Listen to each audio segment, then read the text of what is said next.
আমরা যদি একটু সেভ করি, ডিজেল পেট্রোলে কিন্তু এই সমস্যাটা হয়নি,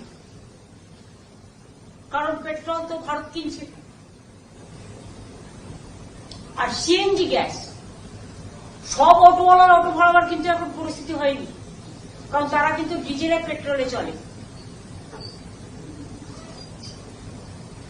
অয়েলের প্রবলেমটা কিন্তু এখনো হয়নি, এবং এখনো যা মজুদ আছে তাতে আশা করি বেশ কিছুদিন চলে যাবে, তার মধ্যে এসেও যাবে। কিন্তু প্রবলেম যেটা হচ্ছে সেটা হচ্ছে সিএনজি গ্যাস।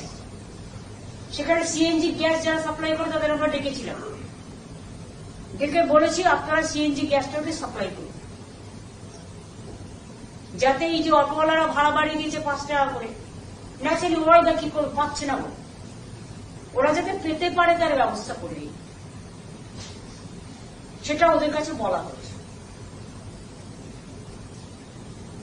এবং এর জন্য আপনারা স্টেট গভর্নমেন্টের কাছ থেকে যে কোঅপারেশন চান, আমরা কোঅপারেশন করব, যাতে শান্তিপূর্ণভাবে মানুষ সবটা পেতে পারে। ক্রাইসিসে কোভিডে যেমন আমরা কাজ করেছিলাম এমার্জেন্সি সিচুয়েশন মনে করে, এখানেও জোর জবরদস্তি না করে আমরা তাদের সাথে একটা কোঅর্ডিনেশন করে, ওরাও একটা এসওপি করবে, আমরাও করব, আমরাও একটা ড্যাশবোর্ড তৈরি করব, ওরাও রেগুলারলি ওদের যে স্টক টেকিং আছে সেটা আমাদের জানাবে, আমরাও আমাদেরকে জানাবো মানুষের কি প্রবলেম। তাছাড়াও যেটা মানুষ বুক করতে পারছে না বিকজ অফ সার্ভার প্রবলেম, আমরা বলছি দরকার আপনার 3 রাতে খুলে দিন না, যখন আপনার কাছে ডিমান্ডটা বাড়ছে বিকজ পিপুল আর প্যানিক, সেই জন্য ডিমান্ডটা বাড়ছে। আপনি যখন সাপ্লাই চেনটা বন্ধ করবেন না, তখন কিন্তু প্যানিকি ভাবটা অনেকটা কাটবে।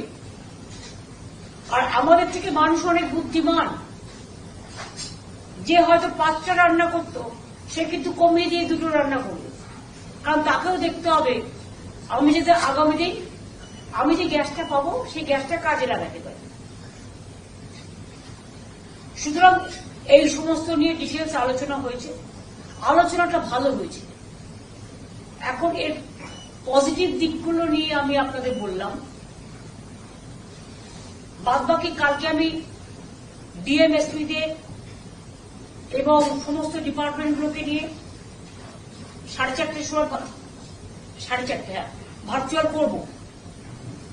সেখানে আমি বলেছি ডিস্ট্রিক্ট ওয়াইজেও একজন করে নোডাল অফিসার ওরা ঠিক করবে গ্যাস এজেন্সিগুলো, যাতে তাদের প্রতিদিন কত অর্ডার আসছে, কত সত্যি প্রয়োজন, কত লোক নিয়ে রেখে দিয়েছে সেটা দেখতে হবে।